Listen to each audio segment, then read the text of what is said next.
All right, ladies and gentlemen, I appreciate your patience. You are here today for cause number CR 21-98, State of Texas versus Reginald Hoyt Young II. Before I introduce the attorneys, I want to introduce my court reporter, Mrs. Stella Grisham, who's sitting before you. She is taking down everything that is spoken in the courtroom today. So if you will help me make her job easier, when you respond loudly, clearly, so she can make out what you're saying. Respond one at a time. Don't talk over one another. Don't talk over the attorneys. Just imagine being in her chair, trying to write down what everyone's saying at the same time. And if everyone starts talking at one time, well, let's just put it this way. You all get to leave. I have to stay here with her. Okay. And I want her happy, right? She's happiest when we're talking one at a time and it makes her job easier. Okay. So at this time, I also want to introduce to you your attorneys representing the state of Texas and the Zandt County Criminal District Attorney's Office. Your elected district attorney, Ms. Tawna Curry. Assisting her today are her assistant criminal district attorneys, Mr. Chris Hartwell, Mr. Alfredo Hernandez. Does anyone on the panel know Ms. Curry, Mr. Hartwell, or Mr. Hernandez? If you can, just raise your paddle, raise your number so I know who you are. Raise them up high. All right. So jurors number 18 and 57.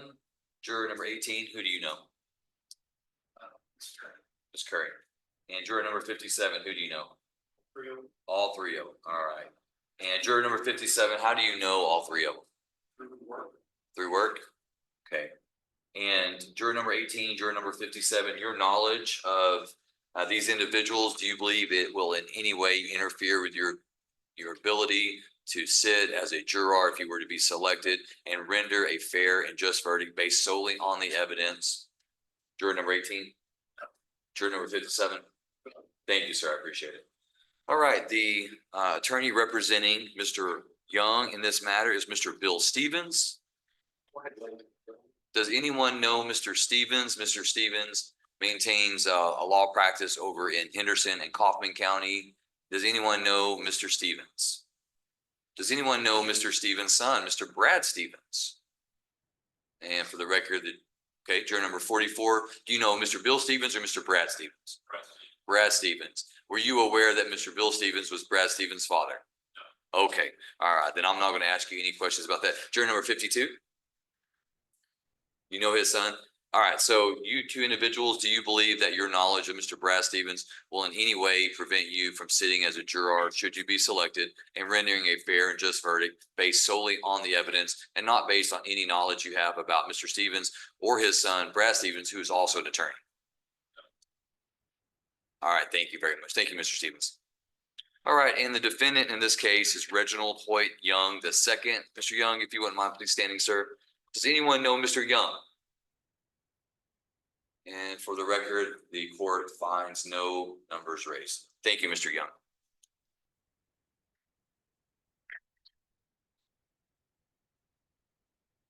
All right, Mr. Young has been charged with the third-degree felony offense of prohibited weapon. And it is estimated that the trial in this case will take, as I mentioned to you earlier, we're thinking no more than a couple of days. We should hopefully finish on Wednesday by the close of business around 5 p.m. That is contingent upon how long the jury deliberates, something that I have no control over. So we could possibly go into Thursday. So just want to kind of give you that as a time frame. As the jury panel today, you have been seated in the order in which your names were selected using a purely random process. This is done purposely so that no one can manipulate who may sit as a juror on any particular case. During jury selection, it is important that you let us know certain things about yourself because the attorneys will have a very short time during which to get to know you. I'm going to allow each side 45 minutes to conduct their examination of you. During that examination, some of the questions that you are asked may feel to be somewhat personal to you about how you feel about certain things or life experiences or perspectives. I promise you no one is trying to embarrass you in any way or pry unreasonably into your private life. The purpose is to determine if any of you may be influenced by your personal beliefs or knowledge in such a way that you could not serve as fair and impartial jurors in a particular case. You must listen closely to the questions from the court and the attorneys and respond fully and honestly. Your failure to do so could result in a mistrial, and all of our time will have been wasted. When you do respond to a question, please raise your juror number. During jury selection, some of you will be eliminated for legal reasons. After that, each side will have 10 what we call peremptory strikes, which may be exercised for any lawful reason. A peremptory strike removes a name from the list of potential jurors. After the eliminations for legal reasons and peremptory strikes, the first 12 names remaining in the order in which you have been seated will form the jury in this case. The verdict of a jury in a criminal case must be unanimous. That is, all jurors must agree. The trial of a criminal case in Texas proceeds in 2 phases. In the first phase, the jury is called upon to hear the evidence and decide only whether the defendant is guilty or not guilty. This is oftentimes referred to as the guilt phase of trial. Only if the jury finds the defendant guilty does the trial proceed to the second phase, also known as the punishment phase. And in the second phase of trial, the defendant is entitled to choose whether punishment will be assessed by the judge or the jury. In this case, the defendant has elected to have the jury decide punishment should he be found guilty. When we do begin the trial itself, the prosecution will begin by opening statements. The defense will also have an opportunity to give an opening statement. The prosecution will then offer its evidence through witnesses whom the defense may then cross-examine. When the state is finished with their evidence, the defense may or may not present a defense because the defendant is never required to prove his innocence. If the defense does choose to put on witnesses, then of course the prosecution will have a fair opportunity to cross-examine them. At the end of all of the evidence, I will give the jury a written explanation of all of the law that is applicable to the case, along with instructions for the jury on how to reach its verdict through deliberations. If in deliberation the jury reaches a not guilty verdict, then the case is over. If the jury reaches a guilty verdict, then we will proceed to the second phase or the punishment phase of trial. And the procedure for the punishment phase mirrors that of the guilt phase or the first phase. It is the function of the jury in this trial to determine the facts. In doing so, you are the sole and exclusive judge of the credibility of the witnesses and the weight to be given their testimony. Even I, as the judge, am not permitted to influence your evaluation through words or actions during the trial. My job is to decide the law and to be certain that both sides receive a fair trial. Evidence consists of testimony, which is generally direct evidence of what someone saw or heard, and also exhibits. You may draw reasonable inferences from the evidence. What the attorneys say is not evidence, their questions are not evidence, and their arguments are not evidence. All witnesses should be evaluated equally. Just because a witness is a law enforcement officer or a pastor or a teacher or some other occupation, you must evaluate all equally. Evaluate whether they appear to be telling the truth and whether their testimony is consistent with what they have said, or if it's consistent or inconsistent with other evidence in the case. You may also evaluate their appearance, attitude, and behavior using your common sense. A few of the general legal principles that I think it would be helpful for you to know. Oftentimes we will talk about a case having elements. Those are the individual requirements for a crime that the state must prove. For example, an element is that the crime occurred here in Zandt County, that it occurred on or about a certain date, that the accused person on trial is the person who has committed the offense, and other particular things to specific offenses. Each of those is termed an element, and the state must prove all elements for a conviction. The burden of proof in this case and in all criminal cases rests solely on the state of Texas throughout the trial. Never at any time does it shift to the defendant. The state must prove every element of the offense beyond a reasonable doubt. The defendant is presumed to be innocent unless guilt is established by legal evidence received before you in the trial of this case beyond a reasonable doubt.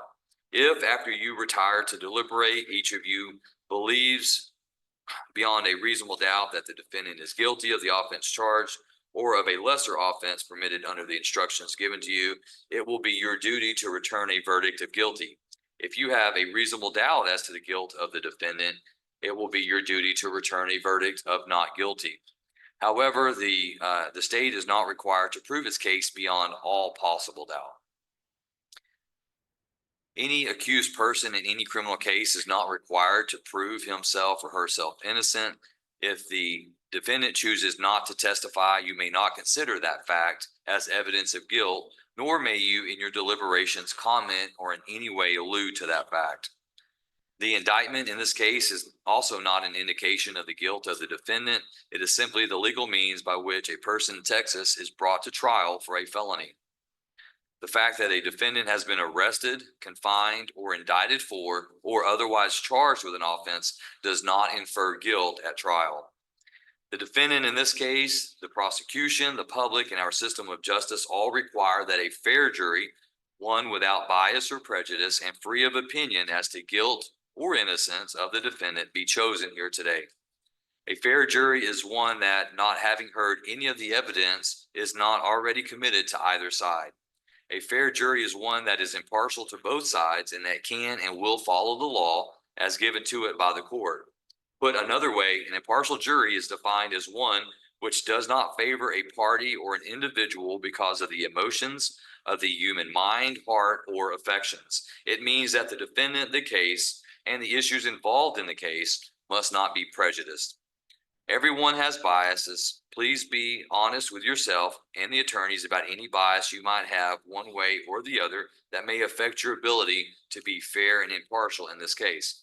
Just because you have a bias in one direction or another does not necessarily disqualify you from serving as a juror. You may have a bias that you can set aside in order to follow the law as instructed. However, if you have a bias that you cannot overcome, then you will not be qualified to serve on this jury. Just because the defendant has elected to have the jury assess punishment in the event a guilty verdict is returned does not mean that that election can be used as any indication during the guilt phase of trial. The law requires a defendant to make this election regarding punishment at this time of the trial. The parties will need to know if you can fairly consider the full range of punishment in this case. In this case, the possible punishment range is from a minimum 2 years in prison up to a maximum 20 years in prison and a $10,000 fine, a possible $10,000 fine.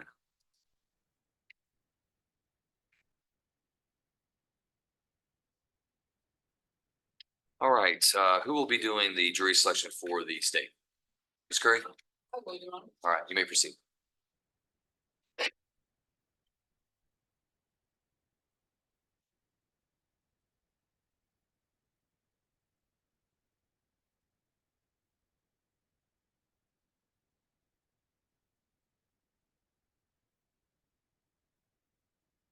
Good morning. Yeah, that's about a C plus. All right, I'll let it slide. I'll let it slide. I'm going to start off by apologizing to y'all for my voice and for the fact that I have a cough drop in my mouth. I'm not eating candy, I promise. But last week at this time, I couldn't talk at all. So we're doing better, okay? Just one of those fall colds that a lot of us get. Who wants to be on a jury today?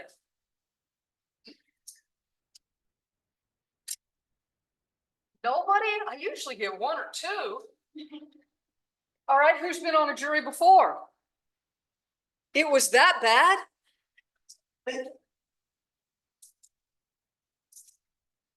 So since I didn't get 12 volunteers, I guess we're going to have to go through this process.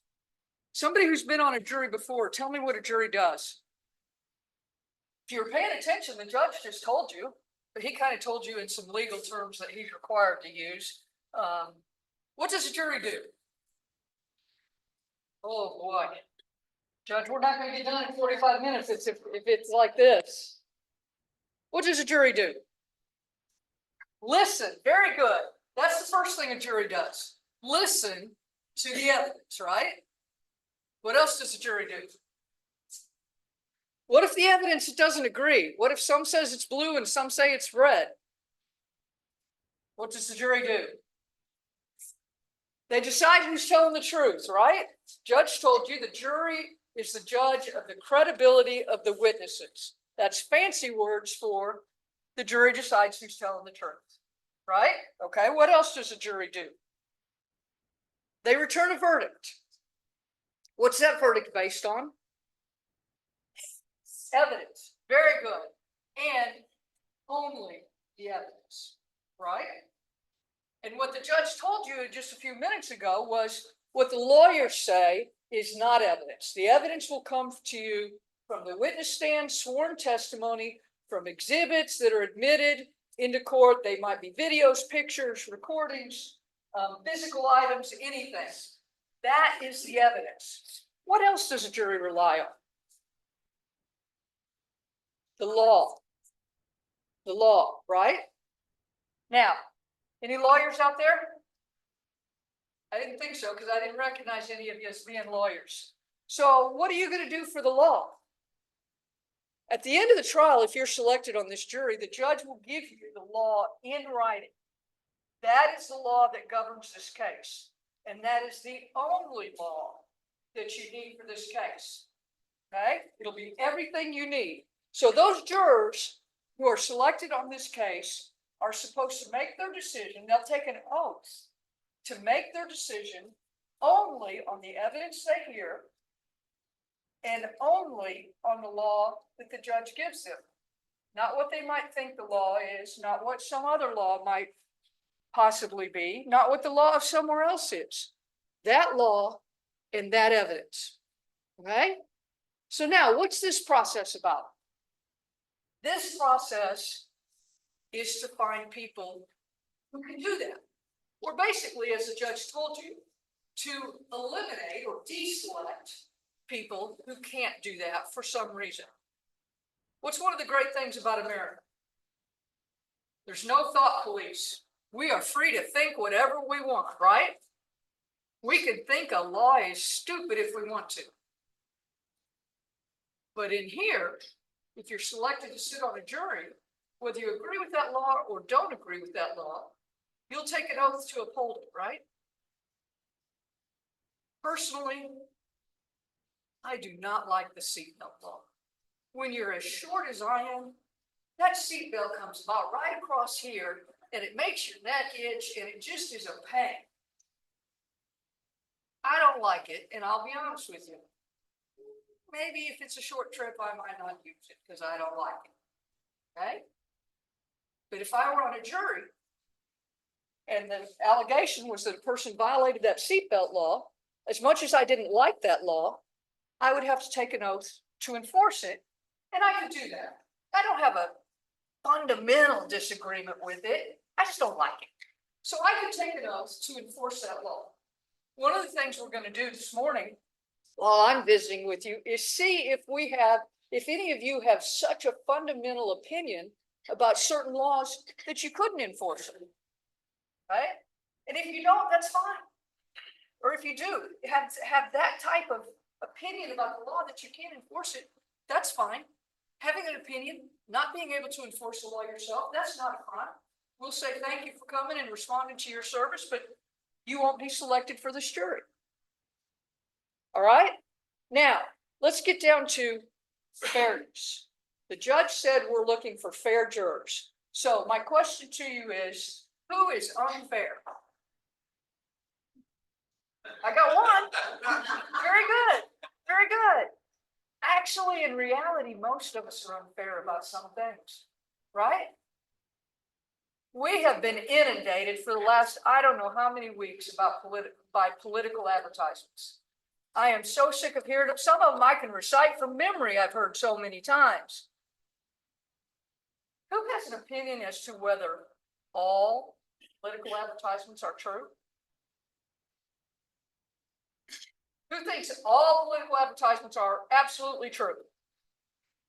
Who thinks all political advertisements are not absolutely true? Some are untrue. Yeah, if you've seen the same ones I have, some of them are untrue, right? So if this were a trial about political advertisements and truthfulness, those of you who just raised your card, could you be fair? No, you already have an opinion, right? I bet a lot of you have already voted for president. You've already made up your mind. If this trial were about who should be president, you already have an opinion, right? So you would not be a fair juror. That's all we're looking for, is people who can make the decision as the law requires only on the evidence and the law that the judge gives. People who do not already have their minds made up. Okay? So that's what my questions are going to be about today. Do you already have your mind made up about something that's relevant to this trial? And if you do, hey, that's not a problem. You'll get to go home. Okay? So let's get started then. I'm going to follow up a little bit on what the judge said about the burden of proof. What's the burden of proof in a criminal trial in our country? Come on, I know you've heard it on TV. What is it? Beyond a reasonable doubt. I'm going to go back to something that I usually say and I didn't have written down this time. The judge told you, I told you that jury selection is really deselection. If you have one of those opinions, then you're probably going to be eliminated as one of the 12 people who serves on this jury, right? How are we going to know if you have one of those opinions? What'd you say, man? Asking questions, and you have to answer the question. That's right. You know who winds up on a jury? The 12 people that wind up on a jury are usually the 12 people that were the quietest out here. Because we have to presume that you don't have an answer to our questions, and therefore you don't have one of those preconceived opinions that would make you unfair for this trial. So everybody's been pretty quiet so far, and everybody told me they don't want to be on a jury. Not even one of y'all wants to be on a jury. So I would suggest we start talking. All right? What's the burden of proof in a criminal trial?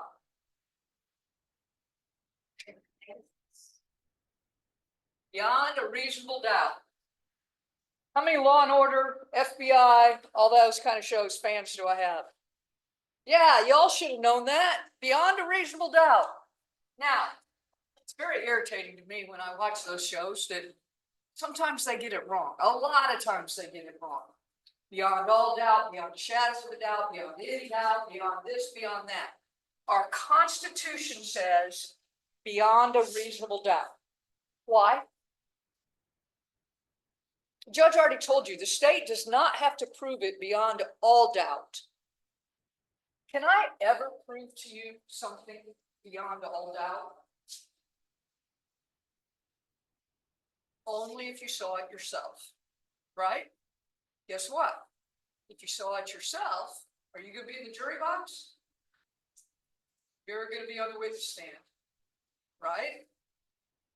Okay, that's why it's not beyond all doubt. Now, criminal trials, that's a high burden of proof, and it should be.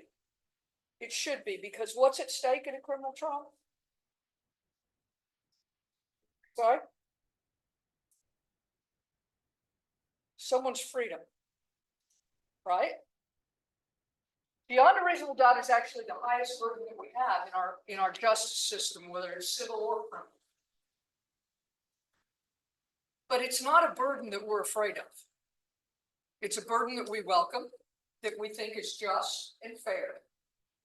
And it's a burden that we're going to ask that you tell us that you can hold us to, but also that you not hold us to beyond all doubt. Why is that?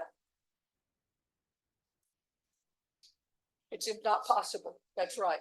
It's not possible for us to prove to you something beyond all doubt unless you saw it yourself. Right? So who says, you know, Tanda, I understand that criminal trials are serious. The judge has told us that this is, if this man is found guilty, it's a 2-year to 20-year in prison case. I just can't work with beyond a reasonable doubt. you would have to prove it to me beyond all doubt before I could convict a person and consider sending them to prison. Anybody? So the reverse must be true. You can work with beyond a reasonable doubt. Right? Now, the weird thing, the weird isn't a good legal word, but the odd thing is that our legislature does not give us a definition of a reasonable doubt. Each juror gets to decide that individually for themselves. Okay? Everybody okay with that? Anybody have any questions about it? By the way, jury selection is the only time you get to ask us anything. So if you have a question, raise your card. But everybody here is telling me that they can work with the burden of proof beyond a reasonable doubt. And that if in fact the judge tells them that's the law, as he already has this morning, and I expect he will several more times, that that's the burden and only that burden that you will hold the state to. Everybody? Now, what do we have to prove beyond a reasonable doubt? We have to prove those elements that the judge talked about.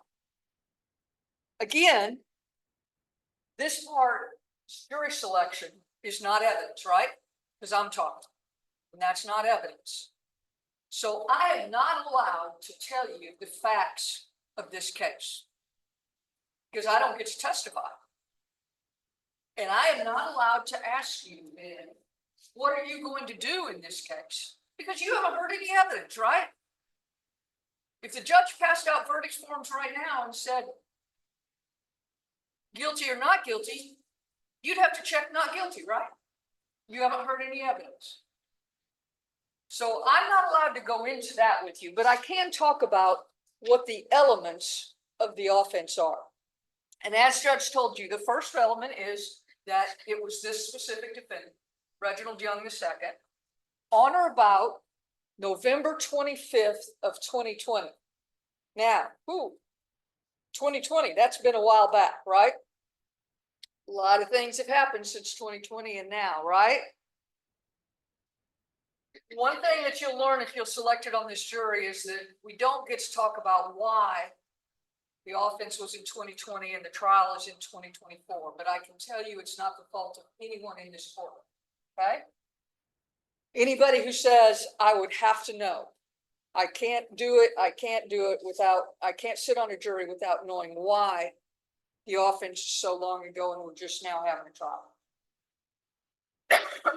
So everybody's telling me that's something you can absolutely put out of your mind if you're selected on this jury. My voice is not going to last very long, y'all.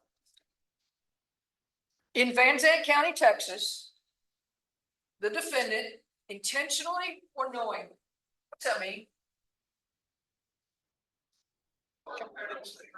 I'm sorry?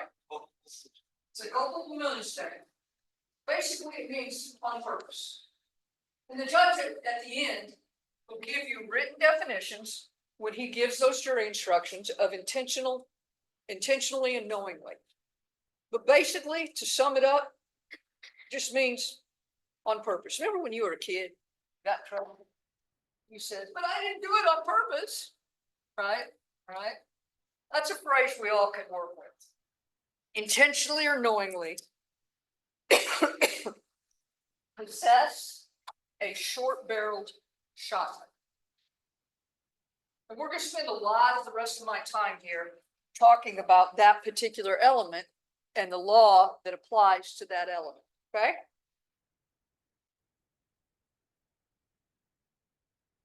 Second Amendment of the United States Constitution, what's it say? Right, the people that keep and bear arms shall not be infringed, right? That amendment is very near and dear to me, as I'm sure it is to many, many of you. I spent 4 years on the women's U.S. pistol shooting team. I'm a hunter. I like firearms. They are fun. I believe that that is a right I was born with. Anybody agree? Absolutely. It's not a right that a government, federal government, state government gives to us. It's a right we were born with. It's one of the big things I like about living in the great state of Texas. Not all states, not all cities agree with that. The question we have to address in this Mordai, and this is where we're getting down to those feelings and opinions about law and whether or not you agree or disagree with the law, and whether or not, even if you disagree with it, could you still enforce it? The question we have to deal with is, does the government have the right to limit that? Second Amendment. Who thinks yes? Everyone in the back? Who thinks no? So our law in the state of Texas and federal law says that a convicted felon surrenders their right to possess a firearm. In the state of Texas, 5 years after they finish their sentence, they can have one at home. Federal law does not have any exception. Federal law says you're a convicted felon, you can never possess a firearm again. Is there anyone who believes that the federal government or the state government, because of the Second Amendment, do not have the right to impose that restriction? If you hold your card up till I call your number, then you can put it down. Number 4, number 6, number 15, number 23. Next row. All right, number 44. Anyone else? State what you said, I'm sorry, sir. state what you said about federal government, state government. To impose a law that says a convicted felon cannot possess a firearm. Everybody hear me? Both our federal government and our state government have laws that say convicted felons cannot possess firearms. That right. There's anyone other than the numbers I called who don't believe that our governments have the right to impose that law. All right. Now, those whose numbers I called, if you were selected to sit on a jury where that law was being litigated, could you enforce it? 4, 6. And Ms. Curry, did she say, I don't think so? Can you develop that, Ms. Curry, please? Okay. I'm gonna have to ask him to give a definite answer. I don't think so. Doesn't like you said. You would not be able to. Okay. Number 15, would you be able to? Oh, I'm sorry. No, okay. 23. 44. Thank you very much. Look at that. Nothing bad happened. Right? Sure. All right. Now, so we see that our governments have determined that they have the right to limit the Second Amendment in some instances with regard to a certain class of people, right? Now, our governments have also determined that they have the right to limit the Second Amendment based on certain classes of guns, right? Machine guns. Illegal to possess a machine gun. Short-barreled shotgun, short-barreled rifle. Illegal to possess. Zip gun, some other things. Illegal to possess. Even by a law-abiding citizen. Okay. Now, got the Second Amendment that says the right of the people to keep their arms shall not be infringed, right? But yet, the state of Texas and the federal government both say It's unlawful to possess a machine gun. It's unlawful to possess a short barrel shotgun. It's unlawful to possess a short barrel rifle. Who here thinks that the government does not have the right to impose that law? All right, again, if you'll leave your cards up until I call, that'd be great. 4, 6, 7, 8, 9, 15, 17, 23. Next row, anyone? Oh, I missed 19, sorry. 36. Over here again, 39, 44, 50, 51. 35, did I miss you? Is your card up or down? Okay. 50, 51, 61, 64, and 65. Now, of those people, this trial is about that law. The allegation here is that the defendant violated Texas law by possessing a short-barreled shotgun. In other words, a shotgun with a length of barrel that was less than 18 inches. Those of you who just raised your card, or anyone else who didn't raise their card, who says, because of my beliefs in the Second Amendment, I cannot enforce that law. And again, please keep your cards up until I call your number. And ladies and gentlemen, let me remind you one more time. If you're selected to sit on this jury, you're going to take an oath to enforce that law. So if you can't take that oath and you can't follow that oath, now is the time to let us know. All right. So 4, 6, 8, 15, 17, 23, 39, 44, 50, 51, 61, and 64.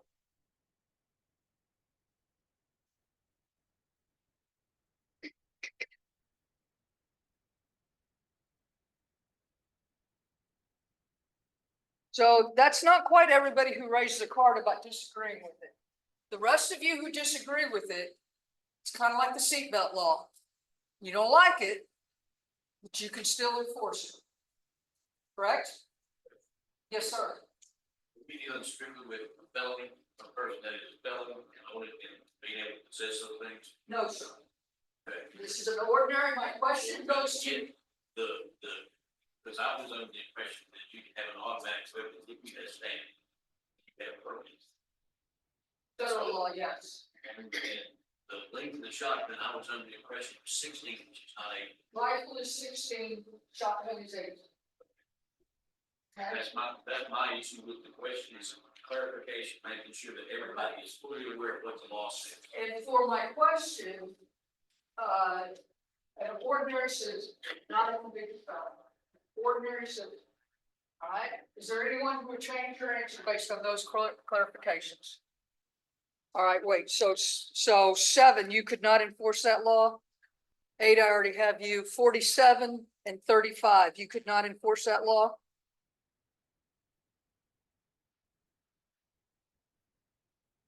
Anybody else?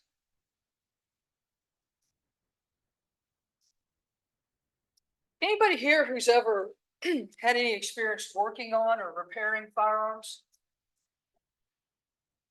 7, 8, 34? Only with your husband? Quite a few. Only 3 I'm gonna pick on you a minute. If I took the barrel out of your handgun, how quickly could you put it back in? Minutes. Seconds.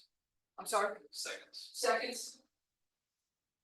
What about a firing pin? If I took a firing pin out of a weapon, very quickly. Again, seconds. Did everybody hear what he said? The rest of you who've worked on firearms, you, sir, I think you said you had. Do you disagree? If I took the barrel out of your pistol, how quickly could you put it back in? All right. What about a firing pin? How quickly could you put it back in?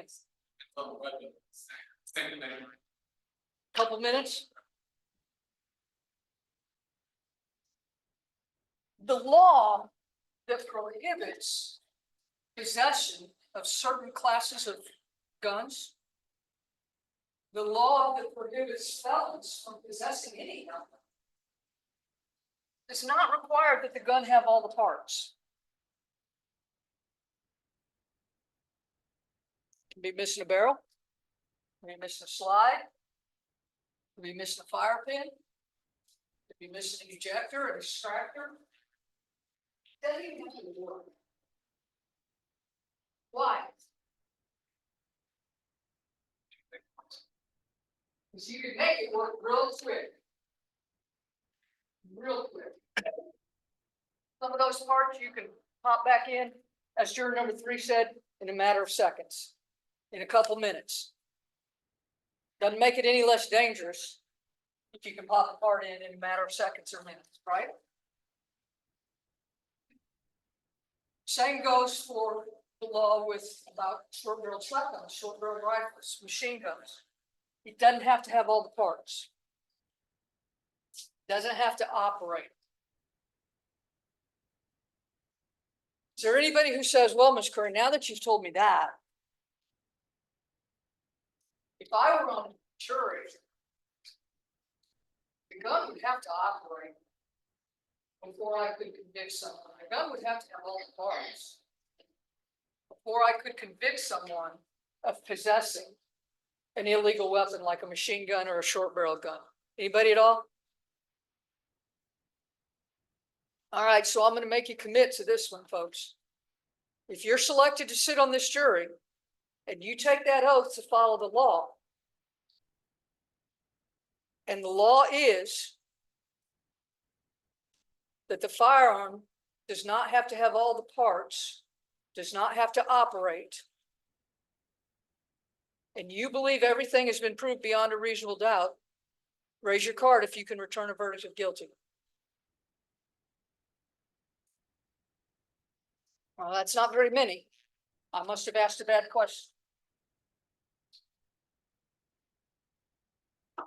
If you're selected to sit on this jury, or any jury,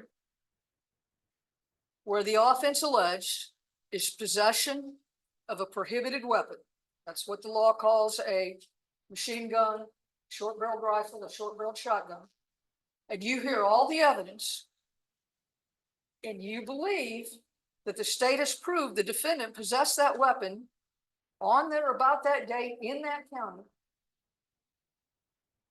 but the evidence showed that the firearm did not work, was missing a part,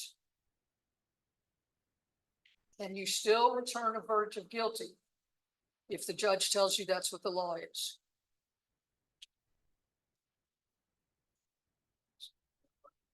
Yes, I can do it.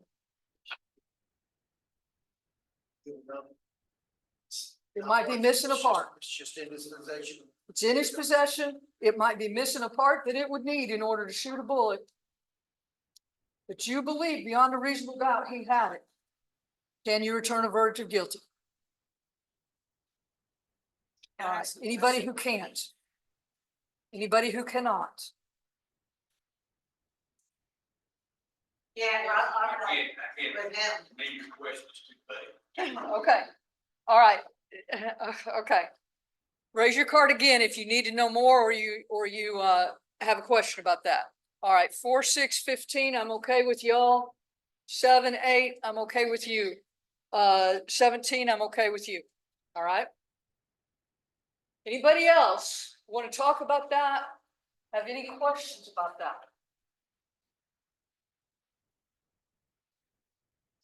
All right.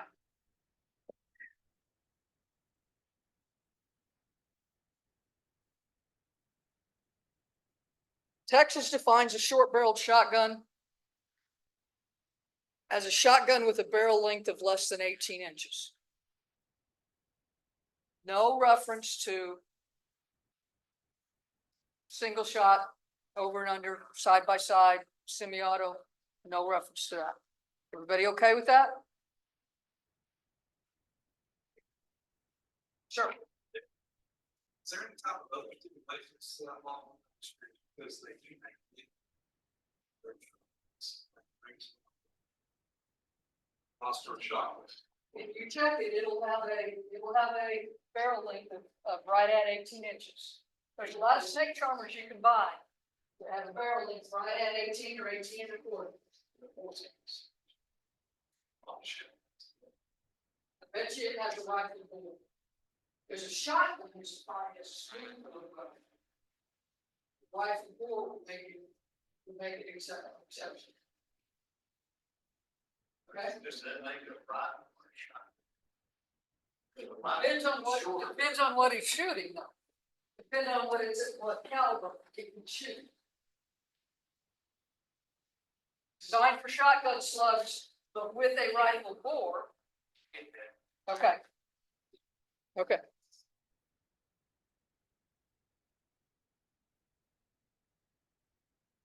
All right, we're gonna turn the page and get off of that. Is there any more questions about it? Yes, ma'am, number 52.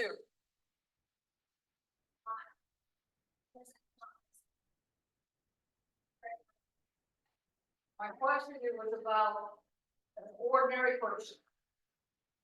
Right?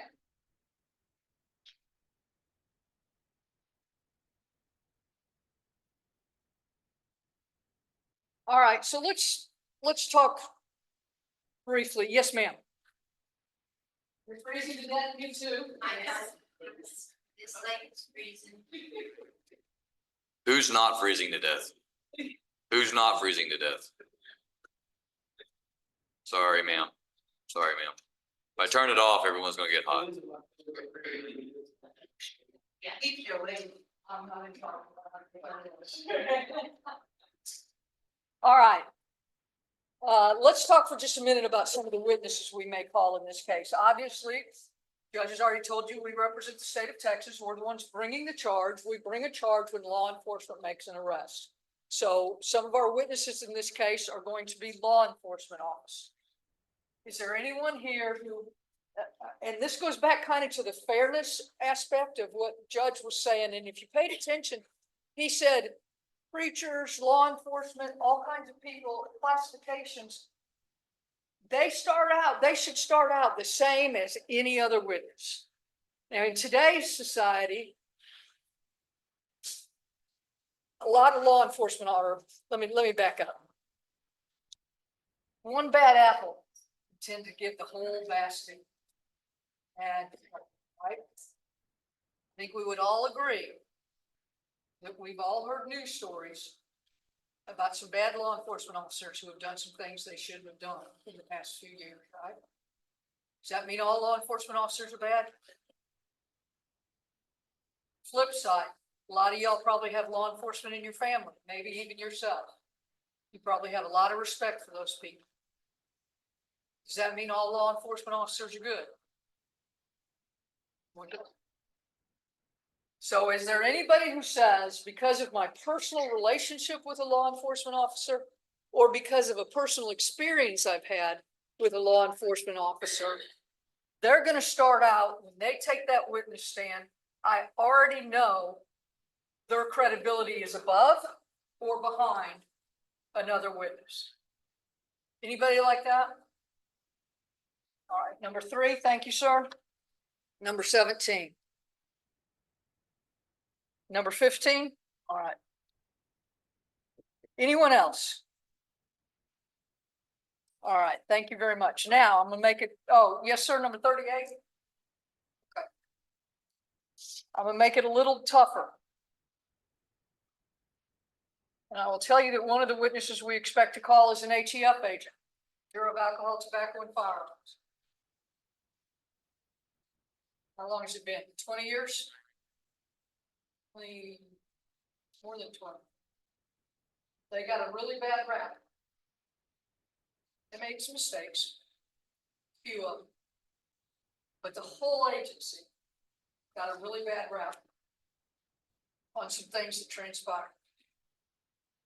Is there anyone who says, because of that, or for any other reason, maybe you've had a personal dealing with HEF, I just can't judge them the same, judge an ATF agent the same as I would another person who was called to testify? Anyone at all? Number 30?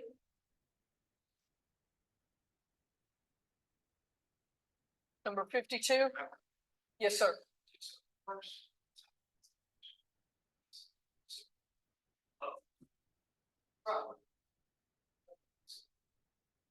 And I'll change my question. I'll change my question. Above or below? Would you judge them above or below an ordinary lay witness who was non-law enforcement? All right, 3, 15, 17, 6, 30, 56, and 38. All right, anyone else? Anybody in here have an FFL, federal firearms license? Used to? Anybody who used to have one? All right. Anyone else? All right, so let's go to my last area of questions here. Judge told you that when a criminal defendant is found guilty in the first part of the trial, the second part of the trial proceeds to punishment. And we have to talk about it now because it's the same jury that will do both. So we can't come back and do a different jury selection if there is a verdict of guilty. So I want to talk about the punishment range here. We've told you what the punishment, what the offense is, the elements of the offense. Now, our law says that that crime is ordinarily punished by between 2 years in prison and 10 years in prison. Okay. Again, I'm a lawyer. I'm not giving you evidence. So I cannot, it would be totally unfair of me to ask you, if this guy's found guilty, what crime, what punishment are you going to get? You don't know. That 2 years to 10 years is a big range. Why do we have big ranges? Some ranges in Texas are 5 years to 99 years. I'm sorry? Correct. We have ranges for 2 reasons. Not all criminal defendants are the same. Some of it might be the first time they did something. Some of it might be the 15th. Who knows? Not all offenses are the same, right? You could have somebody, the example I usually use is murder. Couple has been married for 50 years. The wife has terminal cancer. She's suffering and suffering and suffering. And the husband can't take it back. So what's he do? He goes over and he pulls the plug on the machine that's keeping him alive. Intentionally or knowingly caused the death of another. He did. You might have a 10-time convicted felon walking down the street, escaped from prison, took a guard's gun, shot the first people he saw and took their car. Murder, right? Intentionally knowingly took the life of another. Those 2 offenses deserve the same. Not at all. Not at all. That's why we have punishment ranges. And sitting here right now, you don't know anything about this case. You don't know if it's an egregious case. You don't know if it's an escapee who shot somebody in a car to steal their car. You don't know if it's a man who pulled the plug. You don't know if it's a person who's been convicted no times in the past, 10 times in the past, right? So I'm not asking you what you would do. I'm asking you if you can consider the whole range. Okay? Can you consider giving 2 for someone you found guilty of possessing a short-barreled shotgun? Yes. Anyone who cannot? Number 30 and number 6. All right. And a lot of you who've already raised your cards on can't enforce that law, I understand. Okay, you couldn't enforce the law at all. Anyone else besides those who say they can't enforce the law at all, who could not consider, just consider that there might be a circumstance where they would give 2 years for the crime of possessing a short-barreled shotgun? How about 10 years? Anyone who says there are no circumstances that I could even consider 10 years? Yes, ma'am, number 4. Saying consider the 2 to 10 or we not? Could you consider giving 10 years, not knowing anything about the crime? It may be a really bad one. Not knowing anything about the person. He could have a long history. Yeah. Could you consider giving 10? All right, now, yes, sir? No? Okay. Now, let's throw in this fact. Our law says if the person convicted of this crime, possession of a short-barreled shotgun, has been convicted of a felony in the past and has gone to prison for that felony. In other words, it was serious enough that they didn't get probation. They actually went to prison. Then the punishment range becomes 2 years to 20 years. Okay? So under those circumstances, if that were proved to you beyond a reasonable doubt that the person had previously been to prison for a felony conviction, could you consider 20 years? Not knowing anything about how bad the offense is, not knowing right now whether that was the only conviction or whether they had more, would you consider 20 years? Anyone who says, I couldn't consider 20 years. All right, 4-6, I've got you. 52, I've got you. 47.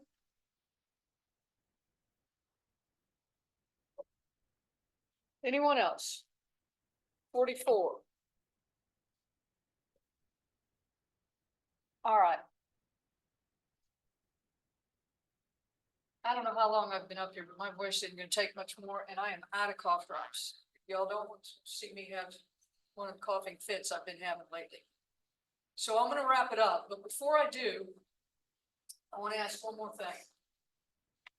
If you've been sitting out there thinking, oh, I bet one of those lawyers would want to know this, because it's really something that happened in my life that I can't put out of my mind.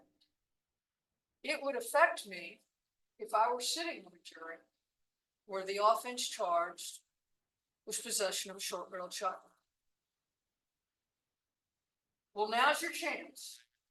Or even if it's just anything not that specific, anything at all that you think we would want to know about you and your ability to be fair and impartial, your ability to decide this case only on the evidence and the law that comes from the judge. Anything at all, now's your chance. Great. And let me say this, ladies and gentlemen, if it's something really private, we can approach later and you can talk about it just in front of the lawyers and the judge. Okay? All right, so who has a response to that, what I call the catch-all question? Anyone? Number 30, I've got you. Number 52. Number 31.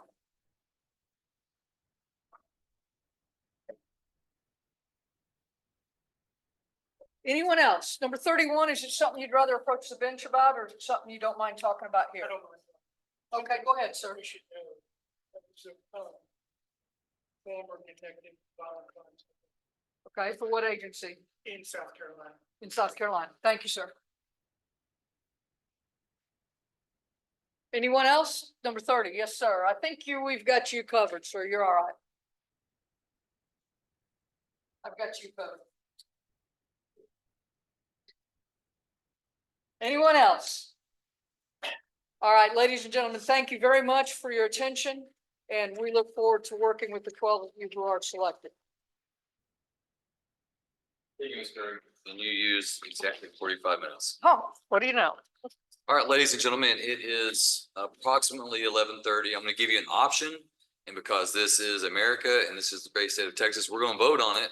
All right. Option number 1, we recess for about an hour 15. We take a lunch break.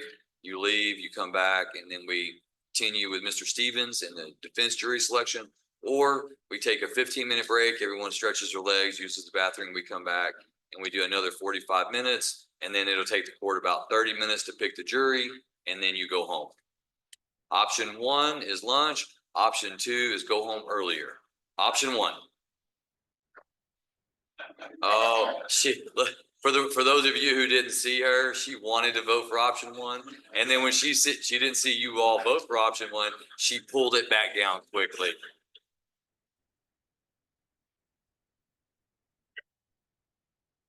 Maybe someone, option two? Yeah, there we go. I just want to make sure that they were gonna vote.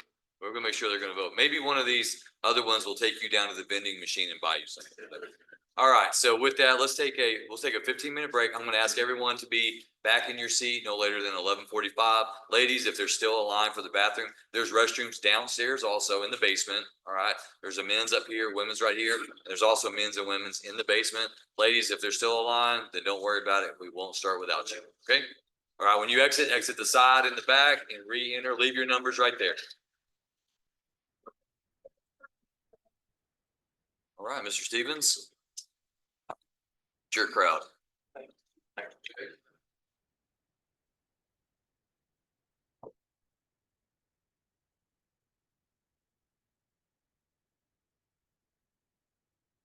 All right, ladies and gentlemen, I'm not going to take as much time as the prosecutor did because there's no point in me going over everything she did just to beat a dead horse, so to speak. But first of all, I want to tell y'all about myself, okay? I'm a former Dallas police officer. I formerly served in the United States Army back during the Vietnam era war. I have 2 kids. One of them works with me. He's an attorney. My older son's in Dallas. He's a banker. I have 2 beautiful grandkids. So that's a little bit about me. And by the way, I live at Cedar Creek Lake. So originally from Dallas. But anyway, that's me. Just in case y'all want to know a little bit who I am and where I'm coming from. First of all, as the judge says, I want to thank each and every one of y'all also for being here. It's about the best thing you can do to serve your country other than the military, police officer, school teacher, things like that, that's serving our country. But I do appreciate each and every one of you being here because, you know, they don't do this in Russia. They don't do this in Afghanistan. They don't do trials like they do in the United States. And so I sincerely say that I appreciate each and every one of y'all taking time out of your schedules to be here because I know you've all got places and things you'd rather be doing than be here. But again, I do appreciate it.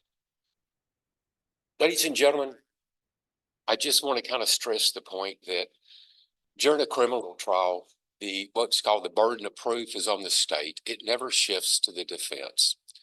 All we have to do, ladies and gentlemen, is just show up. We don't have to put on any testimony. I don't have to call any witnesses. I don't even have to cross-examine the state witnesses if I choose not to. Now, it's not going to be that way, but I'm just trying to get the point over that all the defense has to do is just show up. It's completely up to the state to prove their case beyond all reasonable doubt. And that's what we're talking about in this case, ladies and gentlemen. It's going to be reasonable doubt in this case. You know, y'all are going to be the judge of the credibility of the witnesses. Y'all are going to be judging the evidence. The judge will give us the law. However, y'all will be the judge of the credibility of each and every witness. You know, y'all might believe something they say, you might believe everything they say, or you might believe nothing they say. It's completely up to you folks as to judge the credibility of the witnesses. Now, I know Ms. Curry asked y'all this a while ago. I'm going to ask it one more time, though. Is there anybody here that would put a police officer's testimony on a higher level to begin with than any civilian witness that may testify? Yes, sir. You feel that way? In other words, anytime a police officer gets up, you're going to feel like that his testimony is going to be credible and more important than anybody else's? Okay. Okay. Yes, ma'am. Number 7. Tell me. Do you think, would you put a police officer's testimony up higher than anybody else's? Okay. Do you have a law enforcement in your family or? Okay. Where did he work? Oh, Dallas. Okay. Yes, sir. Number 8.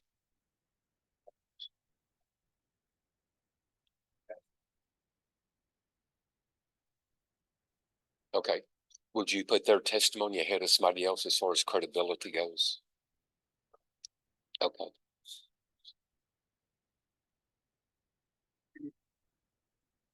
And I saw some other paddles go up. Yes, number 32, please. You would put a police officer's testimony up higher than anyone else's? Okay. Is there, do you have law enforcement in your family, or you do? Okay. You said your husband? Okay. Is he a police officer? Okay.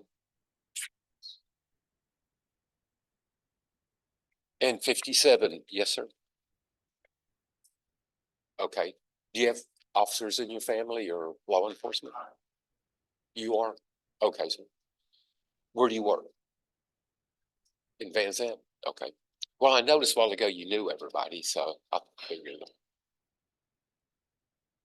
Anybody else on this side of the room? How about this side of the room? Anybody felt like that they would start a police officer's testimony on a higher level than any civilian police officer? All right. Yes, sir. You'd start the police officer on a higher level of credibility than, okay. Do you have, may I ask, do you have law enforcement in your family or no? I'm sorry? Doesn't?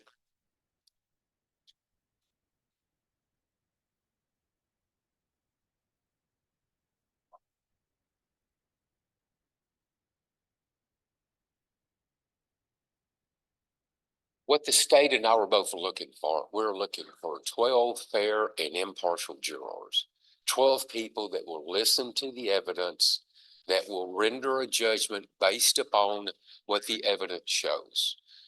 We don't want people that's going to get back there and not really pay any attention and just vote with the masses. We want people that are be hard-minded people. Listen, look at the evidence, vote guilty or not guilty on your conscience. Just, we don't want people back there pulling a straw or just voting with the masses.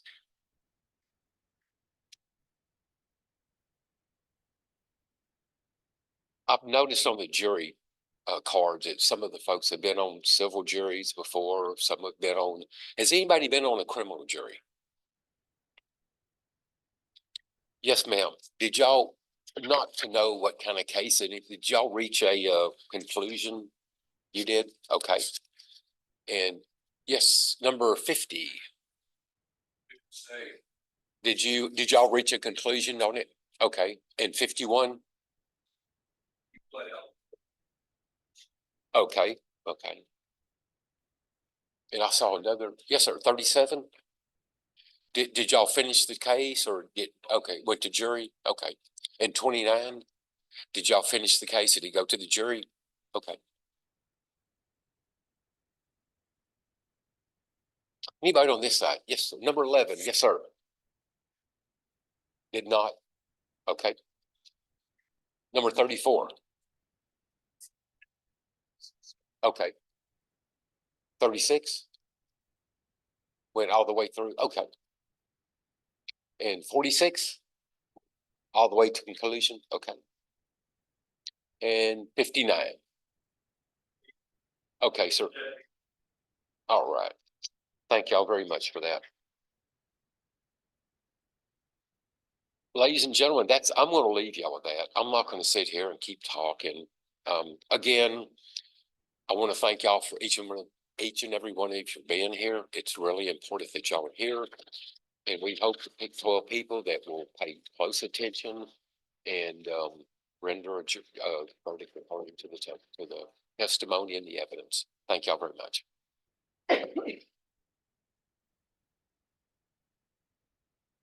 Thank you. Please.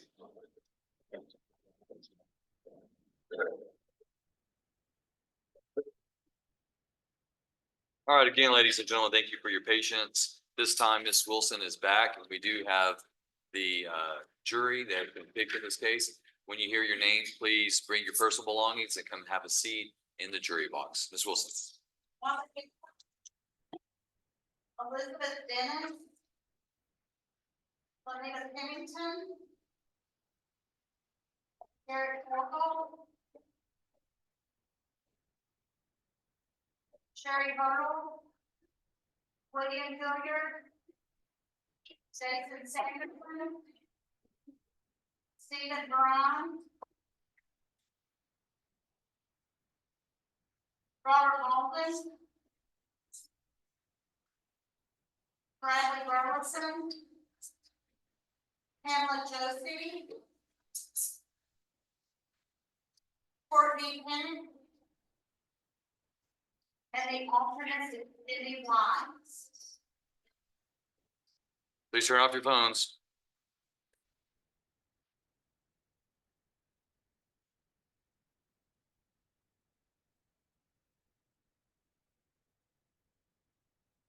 All right, ladies and gentlemen, I'm gonna have you all rise so I can administer the oath of the jury.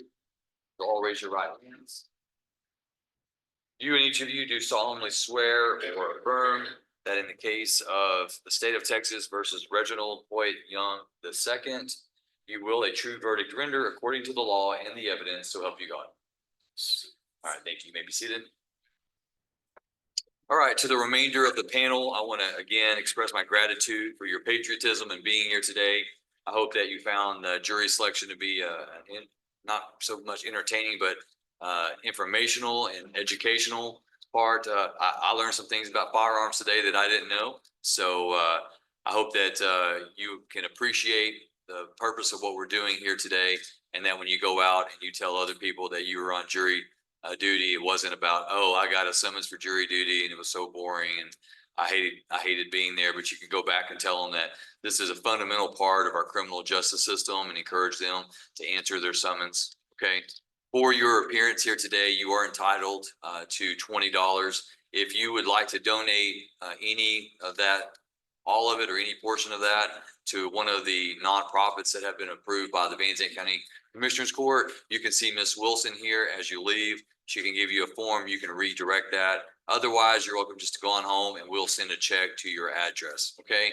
So many people always ask me, Judge, why do you bring in 60 people or 100 people when you're only picking 12 or 13? And I tell them, obviously, we don't know who is going to be summoned at that time. And when they come, we don't know what their life experiences are going to be. We don't know what philosophies they have, perspectives they have. We don't know what law is perhaps going to be used in that case where someone might have an opinion on it. So it takes more of us to get down to the group that we need. And so I don't want you to think that because you weren't picked that your time wasn't wasted. And those of you that didn't get picked, you can quit smiling now. All right. They've already been picked. They've already been picked. Okay. So again, thank you for your time. Thank you for your attention. You are excused at this time.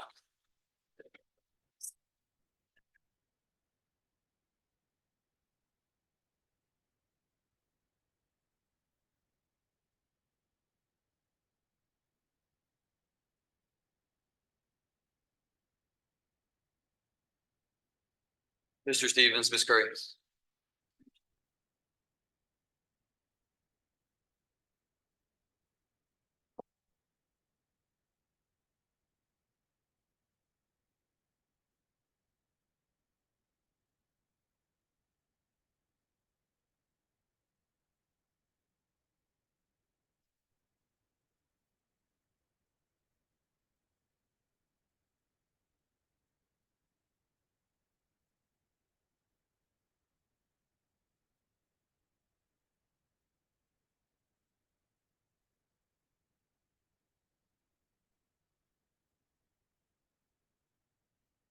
All right, ladies and gentlemen of the jury, I want to give you just a few more instructions and then I'm going to send you home. Okay. We're not going to start the evidence today. This is what you can expect during the trial tomorrow. And there's a scheduling conflicts that we need to work around. So tomorrow we're not going to begin until 1 p.m. Okay, 1 p.m.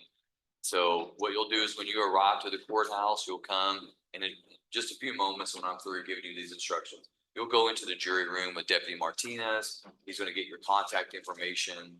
We ask that you give us the 2 best contact numbers so that we can reach you in case there's inclement weather, water main break, something that could cause us to delay. We'd want to call you at home and keep you at home rather than bringing you up here. When you do report tomorrow, you're going to report to the jury room. You will not re-enter through the courtroom. Today, when you go in there, you'll exit out a back way. So you'll go in that same way because we may be doing things in here that you do not need to be privy to at the time. Okay. So We'll begin tomorrow at 1 p.m. and when we do, then we'll have the state present the indictment to the defendant. He'll enter his plea before you, after which then the state will have the opportunity to give their opening statement. Defense can then give their opening statement immediately thereafter, or the defense can wait until the close of all of the state's evidence and then they can present their opening statement. It's an election that they get to make tomorrow. After which the state will have the opportunity to present its evidence first, state bearing the burden of proof in this case and not shifting to the defendant. They will call their witnesses first, they'll put on their evidence first, they will argue first, at the very end, they will argue last. Okay, they'll call their witnesses, I'll swear in each witness before you. The witness will then take the stand, we'll have direct examination by the state through questions. There may be objections by either the defense or the state. And if the court has to entertain an objection, you're not to speculate or worry about what the objection is for. I will deal with that and then we'll move forward. After the state has called all of their witnesses and marshaled all of their evidence, then the state will say in front of you that they rest their case. They admitted all of the evidence that they seek to in the case. After which then the defense will be given the opportunity to present a case if they so choose, remembering that there's a presumption of innocence. And that alone is enough to acquit the defendant. So the defense doesn't have to call any witnesses. They don't have to put on any evidence. But if they do, as I've already told you, then the state will have a chance to cross-examine their witnesses and their evidence. Okay. And that process will continue until we've heard all of the evidence. Once we've heard all of the evidence, then I'm going to give you written jury instruction about what to do in the case, how to apply the law to the case, and then how to reach a verdict. So you don't have to go out and educate yourself on anything. You don't need to go. Matter of fact, I'm going to instruct you not to. Don't go get on Google. Don't Google any of the terms that you've heard today. Don't try to find out more about the defendant or the attorneys for the state or the attorney for the defendant. It's best that you do nothing other than show up, be attentive, and listen to the evidence, listen to the law, and then follow the law when you apply the evidence to reach your verdict. That's all you need to do. Okay. We will give you a phone number so that you can give your loved ones, so that when you're in here, I'm not going to allow you to have your phones present with you in the courtroom. And as a matter of fact, when you go to deliberate, I'm not going to allow you to have your phone at all. At jury deliberations, we'll take your phone so that we know that there's strict confidentiality back there in the jury room. No one else will be present with you in the jury room, not a bailiff, not an attorney, no one. And so we'll keep the phones out here. So if there's an emergency, we'll have a phone number for your loved one or whoever needs to reach you to call. And then we can interrupt whatever's going on, whether we're in trial or jury deliberations, to get that message to. Okay, so that's what we ask for two numbers. Okay, so we can reach you at home, and then we'll give you that phone number so that they can reach you while you're working. Okay, we've already had a complaint about it being a little cool in here. I'm going to keep it cooler than I am warmer. So bring a jacket, bring a sweater. If you need to bring a little blanket or something, that's fine. I'll do that. I do not allow food and drinks in here because it always tends to make a mess. So you are welcome to bring water. You can bring food and drink with you, and you can keep it in the jury room. Have no problem with it being in there. There's little cubbies in there where you can put your personal belongings, bring your food and your drink in there. Do I have any diabetics or anyone that has to regulate blood sugar? Do you? Okay. Do you have a monitor that you need to bring with you? No? Okay. If you do, that's fine. Just want to make an accommodation for that, but you're welcome to bring food, drink, keep it back there. When we start, we'll probably go about an hour and a half before we have a break. All right. If something comes up and you need a break, just raise your hand, let me know, and we'll break when we need to. Okay.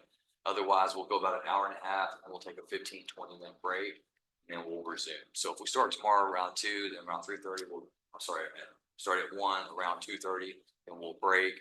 And then we'll try to finish every day as close to 5 as possible. On Wednesday, you're going to arrive at the courthouse no later than 8:45, be in the jury room, and we'll just get started at 9 a.m.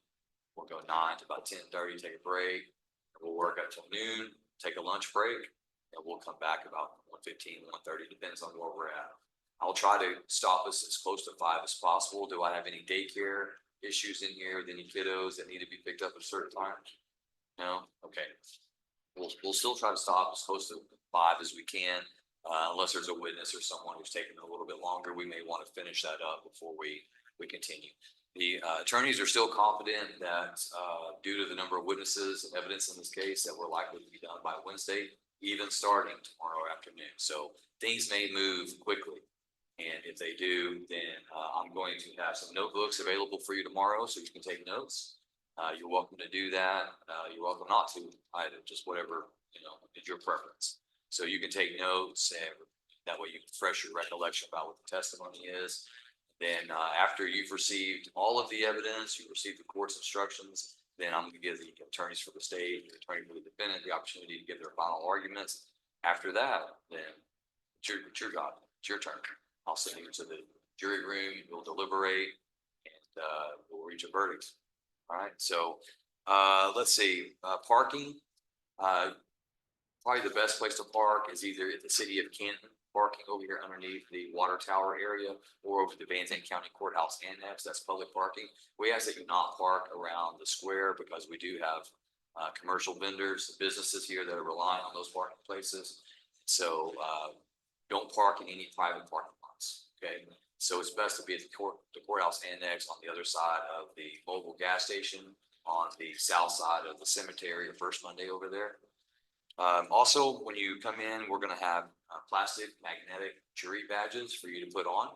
So that I ask that you wear those on the outermost part of your clothing, so that when you're walking around the courthouse, people will know who you are, what you're doing, number one.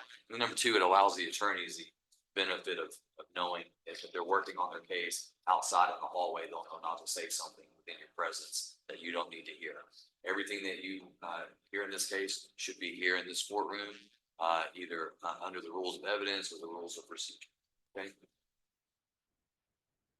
Alternate juror, sir, you are a part of the jury, but when it comes to deliberation, not even the law doesn't even allow you to be in there. So when the jury goes to deliberate, as long as none of these 12 are unable to fulfill their duty, then at the time they deliberate, you will be separated from them. Should one of them not be able to fulfill their duty and they're discharged from the jury, then and only then will I install you onto the panel for you to deliberate. But in the meantime, you will do everything else they do. So when they exit, you exit. When they enter, you'll be back there for all of the jury stuff except for deliberations, unless you're placed on the panel. Okay, and it's my policy to always have an alternate, even on short trials, because I've learned that lesson the hard way. And when I don't, if we have an emergency or someone gets ill and our jury becomes less than 12, then it creates other legal obstacles that the court has to overcome. So I just err on the side of being more cautious. Okay. Do y'all have any questions at this time? Yes, ma'am. Should we plan on trying to take Thursday off just in case, or is it pretty set in stone that we'll be done by Wednesday? Nothing is set in stone, but I don't think you need to make arrangements for Thursday. In the event, the attorneys are very confident that we will hear all of the evidence by Wednesday. So if there's deliberation, we may deliberate into the evening. If it takes, several hours, let's say that you don't get to start deliberating until 2 or 3 in the afternoon on Wednesday, you deliberate 4 or 5 hours. And what we'll do is we'll just stay here until your deliberations are over, which means it could be into Wednesday evening. I will do my best to avoid Thursday. Question? You've got this curious look on your face, like. I just, for work purposes, I apologize. You're safe. It's. Okay, well, I guess you can always surprise them if you show up, and they won't be surprised if you're not there. But if you take off Thursday and we don't go Thursday, I won't answer my phone until next week. So you're on the honor system when you're in the So those are good questions. Any other questions? Okay, then let me give you some instructions here. During the case, no communication is going to be permitted. So you're going to be instructed that you're not to discuss this case with each other or anyone else. Okay, so that means first witness gets on the stand and they give their testimony and I call for a break. It'd be improper for you to go back and go, hey, what y'all think about that testimony? Think that person lying, truth, what you think about that evidence? You're not going to be permitted to discuss any of this until you've received all of the evidence, court's instructions, and the closing arguments.